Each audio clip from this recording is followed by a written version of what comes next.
Unidade na adversidade. Um corpo não é feito apenas de um membro, mas de muitos. Dija Carvalho, para quem está chegando aqui pela primeira vez, você é filho. Você deve ser ou primogênito, ou filho do meio, ou filho caçula, ou ainda filho único. E dentro disso, nós vamos verificar algumas características de cada um deles. Fique aqui comigo e nós vamos ver algumas diferenças. E eu quero começar falando do filho único. Ele é mimado, ele é um primogênito triplicado, ele é muito cobrado. O filho mais velho é o certinho, responsável, leva a história da família. Uma curiosidade, dos 23 astronautas, 21 deles eram filhos mais velhos, porque eles precisam fazer parte da história. São encarregados de tomar conta dos irmãos mais novos, acaba desenvolvendo um senso maior de responsabilidades. Pesquisas também apontam que os primogênitos tendem a ser mais estruturados, prudentes e ter um melhor desempenho. E o que falar do filho do meio? Supostamente tende a ser mais atenciosos, diplomáticos e a se relacionar em círculos sociais mais amplos. Já os caçulas, e os filhos do meio são ótimos negociadores. E essa habilidade faz parte da habilidade desenvolvida para se comunicar com os outros irmãos. Também é responsável, segue regras. Curiosidade do filho do meio: é o que tem menos infidelidade conjugal. Mas também são os que têm mais dificuldade de se encontrarem profissionalmente. Às vezes faz uma faculdade, a indecisão, faz outra. E também ele é voltado à solidariedade. E vamos ver quais são as qualificações do filho caçula. Todo filho caçula tem um coração generoso. Eles também são considerados os mais engraçados, mais divertidos da família. São eles que quebram as regras. 2 personagens bíblicos receberam graus de honra e eles eram caçula. Um era Davi e o outro era José.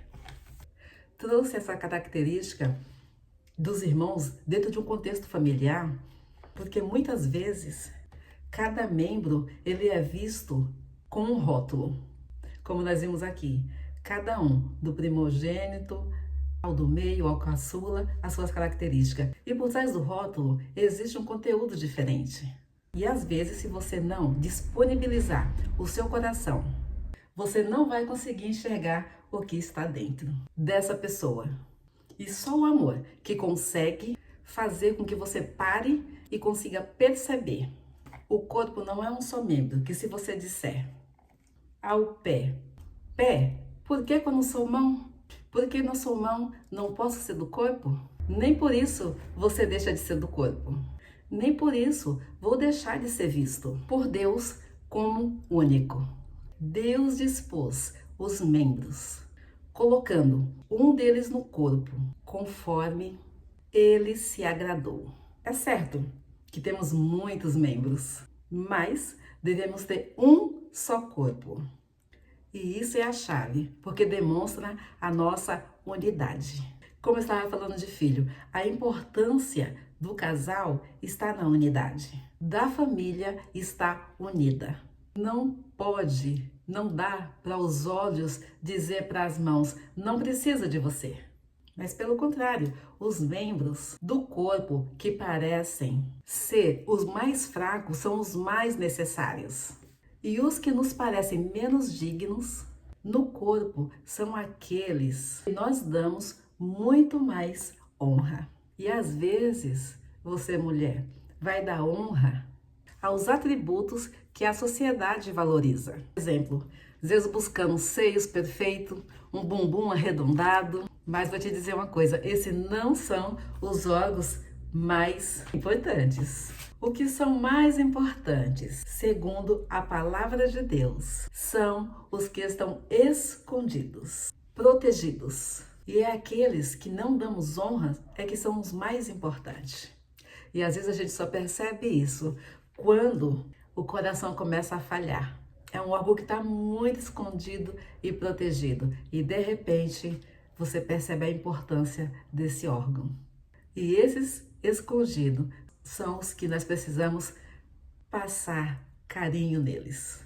Quando voltamos a falar dos filhos, era para trazer um alerta que a nossa família, todos são diferentes uns dos outros, mas todos têm o seu valor dentro da família, porque é um corpo. A gente pode tirar a família como sendo um corpo. E este corpo, ele está em movimento através dos seus membros. E cada membro é importante. Então, cuidado com os rótulos que nós estamos colocando. Às vezes no filho mais velho, no filho do meio, no filho caçula e no filho também que é único. Porque esses rótulos, eles podem atrapalhar a vida deles. Porque, na verdade, todos são um único corpo. Vou ler alguns versos que está no livro de 1 Coríntios 12, que vai falar da unidade do corpo. Esse texto está falando da Igreja de Cristo Jesus, mas a igreja ela é composta de família, e família é gente como a gente. Então, textualizando esse texto com a família, mostrando a unidade que nós temos um com o outro e a importância disso. Vou estar lendo do verso 14. O corpo não é feito de um só membro, mas de muitos. Se o pé disser, por que não sou mão? Não pertenço ao corpo, nem por isso deixa de fazer parte do corpo.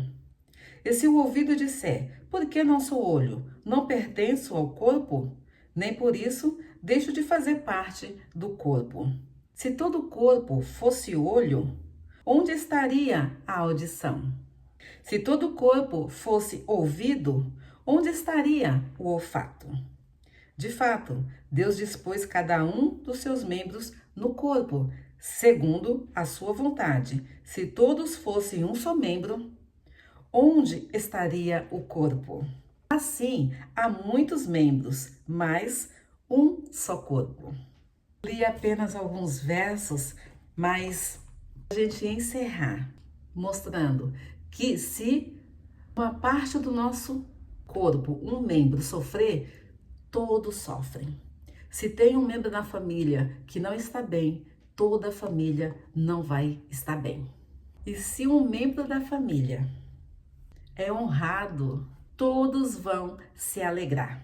Versículo 27 diz assim: ora, vocês são o corpo de Cristo e cada um de vocês, individualmente, é membro deste corpo. Como eu falei, esse texto está relacionado à Igreja de Cristo Jesus, mas cada família cristã, ela compõe a Igreja de Cristo. E para uma igreja estar saudável, é necessário que as famílias estejam saudáveis. Que você possa ver quais os rótulos que cada membro da sua família tem. Se for aqueles que trazem destruição, que trazem frustração, que trazem depressão, que trazem tristeza, esse deve ser tirado agora. E vamos mudar isso para que todos os membros da família possam se tornar um só. Porque quando o seu fígado não trabalha bem, quem avisa? Logo, logo já surge uma dor de cabeça, um mal-estar. Quando você e seu marido não estão bem, quem avisa? O filho. Através de algum tipo de emoção. Muitas vezes ele está revelando que algo não está bem no seio da família. Em resumo, tenha o carinho de olhar, de parar tudo e amar. E esse é um aprendizado, muitas vezes nada fácil. Mas você pode fazer isso com sensibilidade, procurando aprimorar. Olhe individualmente para cada membro da sua família. Não congela essa imagem, porque se congelar, você não vai ter a sensibilidade de olhar que esse membro está perdendo o movimento. Mova-se para viver melhor. Vamos orar? Pai querido, nós te louvamos e te agradecemos. Obrigada pela família que o Senhor nos deu, Senhor. Obrigada por cada membro. Obrigada, Senhor, porque nós podemos aprender mais, ó Deus, e abrir os nossos olhos, nosso sentimento, nosso coração, para estarmos mais sensíveis àqueles que estão em volta de nós. Ajuda-nos, Senhor, a amar como o Senhor amou. Ajuda-nos, Senhor, a perdoar como o Senhor perdoou.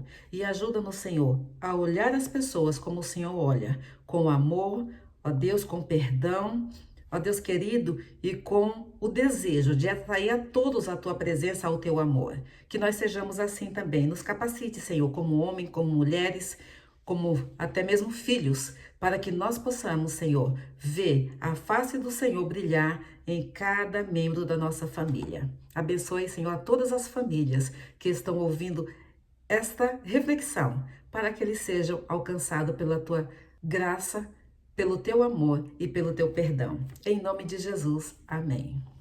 Você que ainda não se inscreveu, se inscreva. Não deixe de deixar o seu like e compartilha esse vídeo também com algum querido seu. E coloca aí nos comentários. Você é um primogênito? Você é um caçula? Ou você é um filho único? Gente, ó, beijinho no coração e até o próximo vídeo. Se Deus assim nos permitir.